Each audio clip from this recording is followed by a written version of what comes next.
RSS നേതാവുമായുള്ള കൂടിക്കാഴ്ച സ്ഥിരീകരിച്ച ADGP MR Ajith Kumar Dattatreya ഹൊസബല്ലയെ കണ്ടെന്ന് MR അജിത് കുമാർ സമ്മതിച്ചു. സ്വകാര്യ സന്ദർശനമായിരുന്നുവെന്നാണ് വിശദീകരണം. ADGPയും RSS നേതാവും തമ്മിലുള്ള കൂടിക്കാഴ്ചയിൽ CPI കടുത്ത അതൃപ്തി രേഖപ്പെടുത്തി. കൂടിക്കാഴ്ച ദുരൂഹമെന്നാണ് CPI സംസ്ഥാന സെക്രട്ടറി ബിനോയ് വിശ്വം പ്രതികരിച്ചത്.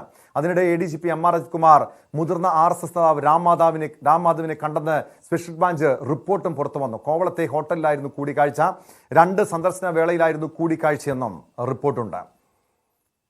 VV വിനോദ് ചേരുന്നു തിരുവനന്തപുരത്ത് നിന്ന് വിശദാംശങ്ങളുമായി.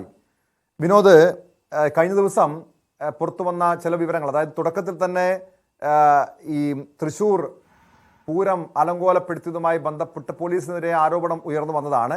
ഇതിൽ ADGP MR അജിത് കുമാർ വഴിവിട്ട ചില ഇടപെടലുകൾ നടത്തിയെന്ന വെളിപ്പെടുത്തലും പുറത്തു വന്നു. അതിന് പിന്നാലെയാണ് ഈ RSS നേതാവുമായുള്ള കൂടിക്കാഴ്ച സ്ഥിരീകരിച്ച് MR അജിത് കുമാർ തന്നെ രംഗത്തെത്തിയത്. ഇത് എന്തിനായിരുന്നു കൂടിക്കാഴ്ച? സ്വകാര്യ സന്ദർശനമായിരുന്നു എന്ന് പറയുമ്പോൾ പോലും 2 സംശയങ്ങളാണുള്ളത്. ഒന്ന്, സർക്കാരിന് വേണ്ടി അല്ലെങ്കിൽ മുഖ്യമന്ത്രിക്ക് വേണ്ടി ഏതെങ്കിലും കേസ് ഒത്തുതീർപ്പാക്കാൻ വേണ്ടിയുള്ള ഒരു സന്ദർശനമായിരുന്നു, അതോ ഈ തൃശ്ശൂർ പൂരം അലങ്കോലപ്പെടുത്തി, അത് തൃശ്ശൂർ തെരഞ്ഞെടുപ്പ് വേളയിലാണ്, അത് തെരഞ്ഞെടുപ്പ് നേട്ടമുണ്ടാക്കാൻ വേണ്ടിയുള്ള ഒരു രാഷ്ട്രീയ നീക്കമായിരുന്നു അതിന് പിന്നിലെന്ന സംശയങ്ങൾ, 2 സംശയങ്ങളുണ്ട്. യഥാർത്ഥത്തിൽ എന്താണ് ഇതുമായി ബന്ധപ്പെട്ട് ഈ സ്പെഷ്യൽ ബ്രാഞ്ചിനും അതായത് ഇന്റലിജൻസ് ഉൾപ്പെടെ നൽകുന്ന വിവരങ്ങൾ? വിനോദ്,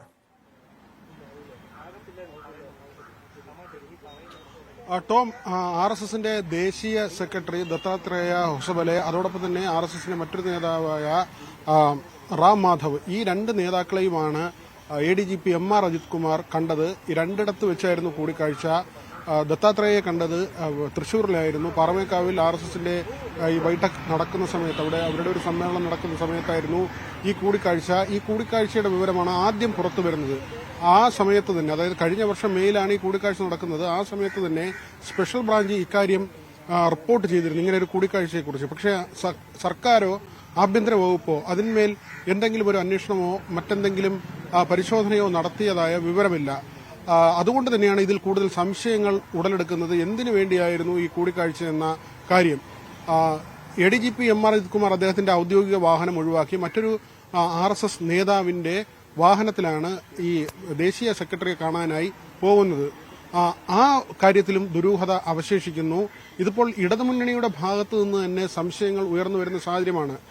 ബിനോയ് വിശ്വവും തൃശൂരിലെ ഇടതു സ്ഥാനാർത്ഥിയായിരുന്ന VS സുനിൽകുമാറും അടക്കം ഈ തൃശൂർ പൂരം അലങ്കോലപ്പെടുത്തുകയും അതുവഴി സുരേഷ് ഗോപിയെ വിജയിപ്പിക്കാനുള്ള ഒരു സാധ്യത ഉണ്ടാക്കുകയുമായിരുന്നു എന്ന കാര്യം, അത് നേരത്തെ തന്നെ ഇടതുമുന്നണി നേതാക്കളിൽ നിന്ന് ഉയർന്നു വന്നതാണ്. ആ ആരോപണം, ആ സംശയം, അതെല്ലാം ബലപ്പെടുത്തുന്ന തരത്തിലാണ് ADGPയുടെ ഭാഗത്തുള്ള നടപടികൾ. മാത്രവുമല്ല, ഈ രാം മാധവിനെ കണ്ടത് അത് തിരുവനന്തപുരത്താണ്. 2 പ്രാവശ്യം കോവളത്ത് വെച്ച് കൂടിക്കാഴ്ച നടത്തിയെന്നതാണ്. ഒരുപക്ഷെ ആദ്യത്തെ കൂടിക്കാഴ്ചയെക്കുറിച്ച്, ആദ്യം പുറത്തുവന്ന വിവരത്തെക്കുറിച്ചുള്ള ചില ന്യായീകരണങ്ങൾ, അല്ലെങ്കിൽ അങ്ങനെ സ്വകാര്യ സന്ദർശനമായിരുന്നു, സുഹൃത്തായ RSSലെ ഒരു പ്രതിനിധി സുഹൃത്താണ്, ആ സുഹൃത്ത് വഴിയാണ് ഇങ്ങനെ ദത്താത്രേയെ കാണാൻ പോയതെന്ന വിശദീകരണം വരുന്നു. എന്നാൽ രാം മാധവിനെ കാണുന്നത് എന്തിനു വേണ്ടി? വീണ്ടും ഒരു RSS നേതാവിനെ സംസ്ഥാനത്തിന്റെ ക്രമസമാധാന ചുമതലയുള്ള ADGP കാണുന്നത് എന്തിനു വേണ്ടി? സംസ്ഥാനം അങ്ങനെ ചുമതലപ്പെടുത്തുകയാണെങ്കിൽ അതിന് ഉത്തരവാദിത്തപ്പെട്ട DGP, സംസ്ഥാന പോലീസ് മേധാവി, ആ DGPയെ മറികടന്നുകൊണ്ട് എന്തുകൊണ്ട് തൊട്ട് താഴെയുള്ള ഉദ്യോഗസ്ഥൻ ഇങ്ങനെയുള്ള കൂടിക്കാഴ്ചകൾക്ക് പോകുന്നു? എന്ത് കാര്യങ്ങളാണ് ഈ കൂടിക്കാഴ്ചയിൽ ഇവർ സംസാരിക്കുന്നത്? ഇതാണ് പ്രധാനമായും ഉയർന്നു വരുന്ന ചോദ്യം. അവിടെയാണ് PV അൻവർ ഉന്നയിക്കുന്ന ആരോപണങ്ങൾ. ഏറ്റവും ഒടുവിൽ നേരത്തെ പ്രതിപക്ഷത്തിന്റെ ഭാഗത്തു നിന്നുള്ള ആരോപണങ്ങൾ ഉണ്ടെങ്കിലും PV അൻവർ ഉന്നയിച്ച ആരോപണം, അത് കൊലപാതകം വരെ ADGP നടത്തിയിട്ടുണ്ട്, സ്വർണ്ണക്കടത്തുണ്ട്, ലഹരി കടത്ത് സംഘങ്ങളുമായി ബന്ധമുണ്ട്. അങ്ങനെ ദാവൂദ് ഇബ്രാഹിമാണ് ADGP MR അജിത് കുമാറിന്റെ റോൾ മോഡൽ എന്ന് PV അൻവർ പറയുന്ന സാഹചര്യം, P ശശിക്കെതിരെ പോലും, മുഖ്യമന്ത്രിയുടെ പൊളിറ്റിക്കൽ സെക്രട്ടറിക്കെതിരെ പോലും ആരോപണം ചെന്നു നിൽക്കുമ്പോൾ കഴിഞ്ഞ ദിവസം MV ഗോവിന്ദൻ നടത്തിയ വാർത്താ സമ്മേളനം, അവിടെ പ്രത്യേകിച്ച് MR അജിത് കുമാറിനെയും P ശശിയൊക്കെ സംരക്ഷിക്കുന്ന നിലയിലായിരുന്നു. കാരണം ADGPക്കെതിരെ PV അൻവർ മാത്രമല്ല ഇത്തരത്തിൽ നിലപാടെടുത്തിട്ടുള്ളത്, നേരത്തെ DGP പോലും. പക്ഷേ ഇങ്ങനെയുള്ള ആരോപണങ്ങളല്ല, DGPയെ പോലും മറികടന്നുകൊണ്ടുള്ള ഉത്തരവുകൾ വരുന്നു, DGP അറിയാതെ സർക്കുലറുകൾ വരുന്നു, സൂപ്പർ DGP ചമയുന്നു എന്ന ആക്ഷേപം, അല്ലെങ്കിൽ അങ്ങനെ ഒരു പരാതി DGPക്ക് തന്നെ ഉണ്ടായിരുന്നു. അദ്ദേഹം സ്ഥലത്തില്ലാത്തപ്പോഴോ അല്ലെങ്കിൽ അദ്ദേഹം ഉള്ളപ്പോൾ തന്നെയോ പോലീസിന്റെ നയപരമായ കാര്യങ്ങൾ അല്ലെങ്കിൽ സേനാംഗങ്ങളുമായി ബന്ധപ്പെട്ട കാര്യങ്ങൾ ഇതിലെല്ലാം ADGPയുടെ ഓഫീസിൽ നിന്ന് ഉത്തരവിറങ്ങുന്ന ഒരു സാഹചര്യം പലപ്പോഴായി ഉണ്ടായിട്ടുണ്ട്. അതുകൊണ്ട് തന്നെയാണ് ആരാണ് ADGPക്ക് ഇത്രയധികം സ്വാതന്ത്ര്യം നൽകുന്നതെന്ന ചോദ്യം പലവട്ടം ഉയർന്നു വന്നിട്ടുണ്ട്. ഇത് ആദ്യമായല്ല ADGP MR അജിത് കുമാറിന്റെ നിലവിട്ടുള്ള പെരുമാറ്റങ്ങൾ അല്ലെങ്കിൽ അദ്ദേഹം എടുക്കുന്ന തീരുമാനങ്ങൾ, അദ്ദേഹത്തിന്റെ നടപടികൾ വിവാദമാകുന്നത്.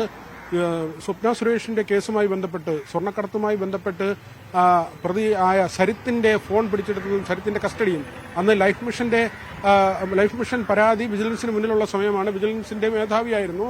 പക്ഷേ സരിത്തിനെ അറസ്റ്റ് ചെയ്യുന്നത് സ്വപ്ന സുരേഷ് 164 കൊടുത്ത ശേഷം, രഹസ്യമൊഴി നൽകിയ ശേഷം ആ മൊഴിയിൽ എന്തൊക്കെയാണ് പറഞ്ഞിരിക്കുന്നത് എന്നത് അറിയാൻ വേണ്ടി തിടുക്കപ്പെട്ട് വിജിലൻസ് മേധാവിയായിരുന്ന ADGP അജിത് കുമാർ അത്തരത്തിൽ കസ്റ്റഡി നിർദ്ദേശം നൽകുകയും ബലമായി പിടിച്ചുകൊണ്ടുപോയി ഫോൺ പരിശോധിക്കുകയും ഒക്കെ ചെയ്തുവെന്ന ആരോപണം വരികയും പിന്നീട് വിജിലൻസ് ഡയറക്ടർ സ്ഥാനത്ത് നിന്ന് തന്നെ അദ്ദേഹം മാറ്റപ്പെടുകയും ചെയ്തു. ഹ്യൂമൻ റൈറ്റ് പ്രൊട്ടക്ഷന്റെ ADGPയായി താരതമ്യേന അപ്രസക്തമായ ഒരു തസ്തികയാണ്. ആ തസ്തികയിലേക്ക് ADGP അജിത് കുമാറിനെ അന്ന് മാറ്റുകയും ചെയ്തു. എന്നാൽ ഏവരെയും ഞെട്ടിച്ചുകൊണ്ട് 3 മാസം കഴിയുമ്പോഴേക്കും ADGP Ajith Kumar law and order ADGPയായി വരികയാണ്. അതായത് സംസ്ഥാനത്തെ ഏറ്റവും ശക്തനായ പോലീസ് ഉദ്യോഗസ്ഥൻ അല്ലെങ്കിൽ അങ്ങനെ ഒരു കസേരയിലേക്ക്, ഏറ്റവും പവർഫുള്ളായ ഒരു കസേരയിലേക്കാണ് അദ്ദേഹം എത്തുന്നത്. ഒരു പരിധിവരെ DGPക്ക് മുകളിലേക്ക് വരെ അദ്ദേഹം പോകുന്ന നില, പോലീസ് സേനാംഗങ്ങളുടെ കടുത്ത ഡ്യൂട്ടി ഭാരം, അങ്ങനെയുള്ള പരാതികളൊക്കെ വരുമ്പോൾ അതിൽ ലഘൂകരണ നടപടികൾ സ്വന്തം നിലയ്ക്ക് തന്നെ അദ്ദേഹം സേനയിൽ നടപ്പാക്കാൻ ശ്രമിക്കുകയും ആ വഴി സേനയെ തന്നെ അദ്ദേഹം പിടിക്കാനുള്ള ഒരു ശ്രമം നടത്തുന്നു എന്ന തരത്തിലുള്ള ആക്ഷേപങ്ങൾ നേരത്തെ ഉയർന്നു വരികയും DGPയുടെ ഓഫീസിന് അക്കാര്യത്തിൽ അതൃപ്തി ഉണ്ടായിരുന്നതുമാണ്. തീർച്ചയായും അതുപോലുള്ള പല ആക്ഷേപങ്ങളും ഉയരുന്നുണ്ട്.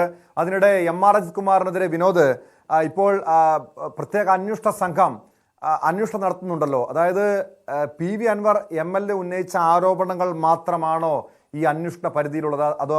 അതോടൊപ്പം തന്നെ ഈ തൃശൂർ പൂരം അലങ്കോലമാക്കിയത്, ഈ RSS നേതാവുമായിട്ടുള്ള കൂടിക്കാഴ്ച, നേരത്തെ ഡാൻ കുര്യൻ പുറത്തു കൊണ്ടുവന്ന ഈ സ്വർണ്ണക്കടത്ത് കേസിലെ വഴിവിട്ട ഇടപെടലുകൾ, ഈ പ്രതിക്ക് രക്ഷപ്പെടാൻ വഴിയൊരുക്കിയത്, ഇക്കാര്യങ്ങളൊക്കെ ഈ അന്വേഷണ പരിധിയിൽ വരുമോ വിനോദ്?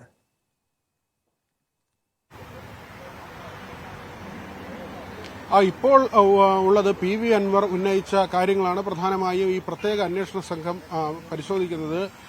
ADGP ഇടപെട്ടിട്ടുള്ളത്, അതായത് സുജിത് ദാസ് SP, മലപ്പുറം SP ആയിരുന്നു, പിന്നീട് പത്തനംതിട്ടയിലേക്ക് പോവുകയും ഇപ്പോൾ സസ്പെൻഷനിലാവുകയും ചെയ്ത സുജിത് ദാസും ADGP അജിത് കുമാറും ചേർന്ന് തന്നെ ഈ സ്വർണ്ണക്കടത്ത് സംഘങ്ങളുമായി ബന്ധപ്പെടുകയും പിടികൂടുന്ന സ്വർണം, അതായത് നേരത്തെ കസ്റ്റംസിലായിരുന്നു സുജിത് ദാസ് ജോലി ചെയ്തിരുന്നത്. അന്നേരം ഈ പുറത്തു വരുന്ന ആളുകൾ കസ്റ്റംസ് പിടികൂടാതിരിക്കുകയും ഡാൻസ് ഓഫ് വഴി ഇവരെ പിടികൂടുകയും ചെയ്ത് ആ സ്വർണം തട്ടിയെടുത്ത് ഉരുക്കുകയും അതിൽ വലിയൊരു പങ്ക് മാറ്റുകയും ചെയ്തിരുന്നു. അതിന് അജിത് കുമാറിന് അറിവുണ്ടായിരുന്നു. അജിത് കുമാർ അതിൽ പങ്കുപറ്റി. ഇങ്ങനെ ഇവർ രണ്ടുപേരും അനധികൃതമായി, അവിഹിതമായി സ്വർണം തട്ടിയെടുക്കുകയും അങ്ങനെ സ്വത്ത് സമ്പാദിക്കുകയും ചെയ്തു. കവടിയാറിൽ അജിത് കുമാർ വെക്കുന്ന വീട് അത് കൊട്ടാര സമാനമായ വീടാണ്. അതിന്റെ സാമ്പത്തിക സ്രോതസ് ഉൾപ്പെടെയുള്ള കാര്യങ്ങൾ പരിശോധിക്കണം എന്ന കാര്യമാണ് PV അൻവർ ആവശ്യപ്പെട്ടിട്ടുള്ളത്. ഒരുപക്ഷെ ഈ BJP നേതാക്കളുമായുള്ള, RSS നേതാക്കളുമായുള്ള കൂടിക്കാഴ്ച സംബന്ധിച്ച വിവരങ്ങൾ ഈ അന്വേഷണ പരിധിയിൽ ഇനി വരുമോ എന്ന് വ്യക്തമല്ല. ഏതായിരുന്നാലും നേരത്തെ ഉന്നയിച്ച ആരോപണങ്ങൾ, ആ ആരോപണങ്ങൾ ആണ് PV അൻവർ ഉന്നയിച്ച ആരോപണങ്ങളാണ്. ആ ആരോപണങ്ങളിലാണ് അന്വേഷണം പ്രഖ്യാപിച്ചത്. അതിൽ അജിത് കുമാർ സ്വന്തം നിലയ്ക്കും പരാതി നൽകിയിട്ടുണ്ട്. അദ്ദേഹം പറയുന്നത് താൻ ഇത്തരം തെറ്റുകളൊന്നും ചെയ്തിട്ടില്ല എന്ന കാര്യമാണ്. അത് പരിശോധിക്കണമെന്നാവശ്യപ്പെട്ടാണ് MR അജിത് കുമാർ കത്ത് നൽകിയത്. മാത്രമല്ല അജിത് കുമാർ DGPക്ക് മറ്റൊരു കാര്യം കൂടി DGPയെ ധരിപ്പിച്ചിട്ടുണ്ട്. അതായത് ഈ സംഘത്തിലുള്ള IG, അത് തിരുവനന്തപുരം IG സ്പർജൻ കുമാറാണ്, പിന്നെ ഒരാൾ തൃശൂർ DIG ആണ്. ഈ രണ്ടുപേരും തനിക്ക് റിപ്പോർട്ട് ചെയ്യേണ്ടതില്ല. കാരണം ദൈനംദിനമുള്ള ഈ ലോ ആൻഡ് ഓർഡർ സംഭവങ്ങൾ അല്ലെങ്കിൽ ക്രമസമാധാനവുമായി ബന്ധപ്പെട്ട കാര്യങ്ങൾ IG DIG റാങ്കിലുള്ള ഉദ്യോഗസ്ഥർ റിപ്പോർട്ട് ചെയ്യേണ്ടത് ADGPയാണ്. അങ്ങനെ തന്നെ റിപ്പോർട്ട് ചെയ്യേണ്ടതില്ല. കാരണം തനിക്കെതിരെയുള്ള അന്വേഷണം നടത്തുന്ന സംഘത്തിലുള്ള ആളുകളായതുകൊണ്ട് തന്നെ അവർ നേരിട്ട് DGPക്ക് റിപ്പോർട്ട് ചെയ്യട്ടെ എന്ന ഒരു കാര്യമാണ് അജിത് കുമാർ പറയുന്നത്. അങ്ങനെ അജിത് കുമാർ മാറി നിൽക്കുന്നു. ഈ ഉദ്യോഗസ്ഥരെ മാറ്റി നിർത്തി തന്റെ അന്വേഷണം സുതാര്യമായി നടക്കട്ടെ എന്ന ഒരു നിലപാടിലേക്ക് പോകുന്നുമുണ്ട്. എങ്കിൽ തന്നെയും ഇന്നലത്തെ വാർത്താ സമ്മേളനം നമ്മൾ പരിശോധിക്കുമ്പോൾ അത് PV അൻവറിനെ വിമർശിക്കുന്ന ഒരു രീതിയുണ്ട്. സംസ്ഥാന സെക്രട്ടേറിയറ്റ് യോഗത്തിലും മുഖ്യമന്ത്രി പറഞ്ഞത് PV അൻവറിന്റെ സമീപനം ശരിയായില്ല, ഈ തരത്തിലല്ല പരാതി പറയേണ്ടതെന്നാണ്. അതേ കാര്യം തന്നെയാണ് MV ഗോവിന്ദനും ഇന്നലെ വാർത്താ സമ്മേളനത്തിൽ പറഞ്ഞത്. മാത്രവുമല്ല, PV അൻവറിന്റെ വാക്കുകളെ എങ്ങനെയാണ് കമ്മ്യൂണിസ്റ്റ് വിരുദ്ധതയ്ക്ക് വളരെ വിദഗ്ധമായി ഉപയോഗിക്കാൻ കഴിയുക എന്ന കാര്യം കൂടി MV ഗോവിന്ദൻ പറയുന്നുണ്ട്. അതായത് PV അൻവറിനെ എതിർത്തിരുന്ന മാധ്യമങ്ങൾ ഒറ്റയടിക്ക് PV അൻവറിനൊപ്പം ചേരുകയും കമ്മ്യൂണിസ്റ്റ് വിരുദ്ധ നിലപാട് സ്വീകരിക്കുകയും ചെയ്യുന്നുവെന്നാണ് MV ഗോവിന്ദൻ പറയുന്നത്. ആ വരികൾക്കിടയിൽ നമുക്ക് വായിക്കാൻ കഴിയുന്നത് അങ്ങനെ കമ്മ്യൂണിസ്റ്റ് വിരുദ്ധതയ്ക്ക് ചട്ടുകമായി PV അൻവർ നിന്നുകൊടുക്കുന്നു എന്ന ഒരു ധ്വനി കൂടി ആ വാക്കുകളിലുണ്ട്. അത് തന്നെയാണ് അതൃപ്തിയായി പുറത്തു വന്നത്.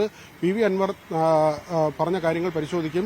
P ശശിക്കെതിരെ എന്തെങ്കിലും പരാതി എഴുതി നൽകിയിട്ടില്ല, അതുകൊണ്ട് തന്നെ അക്കാര്യങ്ങൾ പരിശോധിക്കേണ്ടതില്ല എന്ന് പറയുന്നു. KT ജലീലിന്റെ കാര്യത്തിലും തീർച്ചയായും അങ്ങനെ CPI നേതാക്കൾ ഈ വിഷയത്തിൽ MR അജിത് കുമാറിനെ ന്യായീകരിച്ച് രംഗത്തെത്തുന്നുണ്ട്. ഈ ആരോപണം ഉന്നയിച്ച PV അൻവറിനെതിരെ രംഗത്തെത്തുന്നുണ്ട്. പക്ഷേ ഈ ഒരു ആരോപണങ്ങൾ MR അജിത് കുമാറിനെതിരായിട്ട് ഉയർന്നു വന്നിട്ടുള്ള ആരോപണങ്ങൾ, ആക്ഷേപങ്ങളൊക്കെ പ്രതിപക്ഷം വലിയ ആയുധമാക്കുന്നുണ്ട്. മുഖ്യമന്ത്രിയുടെ ദൂതനായിട്ടാണ് MR അജിത് കുമാർ RSS നേതാവിനെ കണ്ടതെന്നാണ് പ്രതിപക്ഷ നേതാവ് VD സതീശൻ തുറന്നടിച്ചത്. അതോടൊപ്പം ADGP RSS കൂടിക്കാഴ്ച ദുരൂഹമെന്ന് AICC ജനറൽ സെക്രട്ടറി KC വേണുഗോപാലും പ്രതികരിച്ചു. മസ്കറ്റ് ഹോട്ടലിൽ വെച്ച് കേരളത്തിലെ RSS നേതാക്കളുമായി മുഖ്യമന്ത്രിയുടെ നേതൃത്വത്തിൽ കൂടിക്കാഴ്ച ഇതിനു മുമ്പ് നടത്തിയിട്ടുണ്ട്. ഈ കഴിഞ്ഞ അസംബ്ലി തെരഞ്ഞെടുപ്പ് കഴിഞ്ഞിട്ട് RSSന്റെ മുഖപത്രമായ ഓർഗനൈസർ, അതിൻ്റെ പത്രാധിപരായിരുന്ന എഡിറ്ററായിരുന്ന ശ്രീ ബാലശങ്കർ, മലയാളിയായ ബാലശങ്കർ, കഴിഞ്ഞ തെരഞ്ഞെടുപ്പ് കാലത്ത് CPM-ഉം BJP-യും തമ്മിൽ ഒരു ബന്ധമുണ്ടായിരുന്നു എന്ന് വ്യക്തമായി പറഞ്ഞല്ലോ. RSSന്റെ ഉന്നതനാണ് ബാലശങ്കർ, വളരെ പ്രധാനപ്പെട്ട നേതാക്കളിൽ ഒരാളാണ്. അദ്ദേഹം പറഞ്ഞിട്ടുണ്ട്, ഞങ്ങൾ നേരത്തെ 2 കൊല്ലം മുമ്പ് BJP-യും CPM-ഉമായിട്ടുള്ള ഒരു അവിഹിതമായ ഒരു ബാന്ധവമുണ്ട്. അത് ഈ കേന്ദ്ര ഏജൻസികളുടെ കേസുകളിൽ നിന്ന് രക്ഷപ്പെടുന്നതിന് വേണ്ടിയിട്ടാണ്. ഒരു പ്രത്യേക പ്രിവിലേജ് കേന്ദ്ര ഏജൻസികൾ മുഖ്യമന്ത്രി പിണറായി വിജയന് കൊടുക്കുന്നുണ്ട്. ഈ ഒരു ബാന്ധവം, ഈ ഒരു ബന്ധമാണ് പിന്നെ പൂരം കലക്കലിലേക്ക് പോയത്. BJP-യെ തൃശ്ശൂരിൽ ജയിപ്പിക്കുന്നതിന് വേണ്ടി നടത്തിയ ഗൂഢാലോചനയുടെ ഭാഗമാണ് പൂരം കലക്കൽ. അതിനാരും മറുപടി പറയുന്നില്ലല്ലോ. ഏറ്റവും വലിയ ദുരൂഹത ഉണ്ടാക്കിയിരിക്കുന്ന കാര്യമാണ് ഈ സംഭവം. കേരളത്തിലെ പോലീസിന്റെ ഏറ്റവും ഉന്നതനായിട്ടുള്ള നിയമസമാധാന ചുമതലയുള്ള കേരള പോലീസിൽ കേരള ഗവൺമെന്റിന് വേണ്ടി എല്ലാ ഓപ്പറേഷനുകളും നിർവഹിക്കുന്ന ഒരു ഉദ്യോഗസ്ഥൻ എന്തിന് RSS നേതാവിനെ കണ്ടു? അത് വ്യക്തമാക്കണം. അതിന് കാരണം അതിനകത്ത് യാതൊരു വിധമായ മറ്റു താല്പര്യങ്ങളൊന്നും ഇല്ലെങ്കിൽ എന്തുകൊണ്ട് തുറന്നു പറയുന്നില്ല ഞങ്ങളെ കണ്ടു, ഇന്ന കാര്യത്തിലാണ് കണ്ടത്? അപ്പൊ എന്തോ ഒളിച്ചു വെക്കുന്നതല്ലേ, വ്യക്തമല്ലേ? മാർക്സിസ്റ്റ് പാർട്ടിയുടെ അടിസ്ഥാന രാഷ്ട്രീയം മാറ്റിക്കൊണ്ട് RSSുമായി ചങ്ങാത്തമുണ്ടാക്കാനുള്ള ഒരു ഇടനിലക്കാരനായിട്ട് പോലീസ് ഉദ്യോഗസ്ഥൻ പ്രവർത്തിച്ചോ ഇല്ലയോ എന്നുള്ളതാണ് ചോദ്യം. പ്രതിപക്ഷം ഉന്നയിക്കുന്ന പോലെ മുഖ്യമന്ത്രി തന്നെ മറുപടി പറയേണ്ട വിഷയമാണ്, വിശദീകരണം നൽകേണ്ട വിഷയമാണ്. കാരണം ഇതിനു മുൻപ് മുഖ്യമന്ത്രിയുടെ മകൾക്കെതിരെ ആരോപണം ഉയർന്നപ്പോൾ നിശബ്ദത പാലിച്ച മുഖ്യമന്ത്രി, ഏറ്റവും വിശ്വസ്തനായിട്ടുള്ള പോലീസ് ഉദ്യോഗസ്ഥൻ ADGP MR അജിത് കുമാറിനെതിരെ ഗുരുതരമായിട്ടുള്ള ആരോപണം ഉയർന്നു വന്നപ്പോഴും മുഖ്യമന്ത്രിയുടെ ഭാഗത്തുനിന്നോ സർക്കാരിൻ്റെ ഭാഗത്തുനിന്നോ യാതൊരു മറുപടിയുമില്ല. അതൊരു പക്ഷേ മുഖ്യമന്ത്രി ഇനി ഏതെങ്കിലും ദുരന്തം വന്നാൽ മാത്രമേ വാർത്താ സമ്മേളനം നടത്തുക എന്നൊരു പതിവ് മാത്രമാണ് ഇപ്പോഴും തുടരുന്നത്. പക്ഷേ ഈ കാര്യത്തിൽ മുഖ്യമന്ത്രിക്ക്, അതായത് കേരളത്തിൻ്റെ ആഭ്യന്തര വകുപ്പിൻ്റെ ചുമതലയുള്ള മുഖ്യമന്ത്രിക്ക് ഒഴിഞ്ഞു മാറാൻ കഴിയില്ല. ഈ വിഷയത്തിൽ മുഖ്യമന്ത്രി തന്നെ നിലപാട് വ്യക്തമാക്കേണ്ടതാണ്.